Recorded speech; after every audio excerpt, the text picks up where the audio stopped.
You know, I spent a couple of last days with that survivor's remorse. I believe that that's what it's called.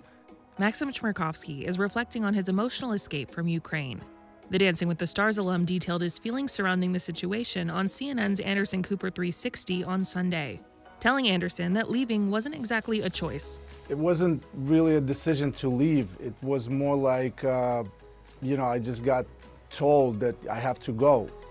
Max, who is an American citizen, had been in Ukraine since last fall, consulting on different TV shows and dance-related projects. He said that the Ukrainian people were aware that this conflict might be on the horizon, so when he visited for work, they were preparing for the possibility that he may need to be rushed out. You know, the entire time the feeling was that something is looming, and all the time I was being told that if something happens, we'll take you out, we'll get, you know, you'll be the first to move out of the country. The Ukrainian-born star said that when the invasion began, his phone was being bombarded with messages that he had to go now. He was unable to escape for the next 5 days, but he was ultimately able to take a train out of Ukraine to Poland last week. You know, I felt really bad going, and the feeling sunk in even worse because when I got to the train station, I realized that it's all women and children, and that I'm too big and I'm taking up space.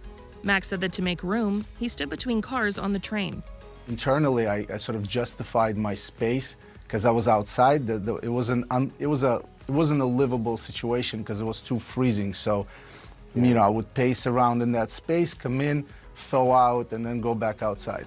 The reality TV personality was able to make it home to the U.S. However, he said he would soon be going back to Europe to help, as a way to, quote, justify my safe out. I'm currently working on an opportunity to go back, and so probably sometime next week I'm going to go back to Poland and joining efforts on the ground. For now, Maksim is back in California with his wife, Peter Murgatroyd, and their 5-year-old son. Peter reflected on their reunion on Instagram this past weekend, writing in part, "I have never hugged him so tight. Shaking and forever grateful. Now it's time to heal. We cannot go back to our normal. Our lives are forever changed. We have a new normal, and that's okay."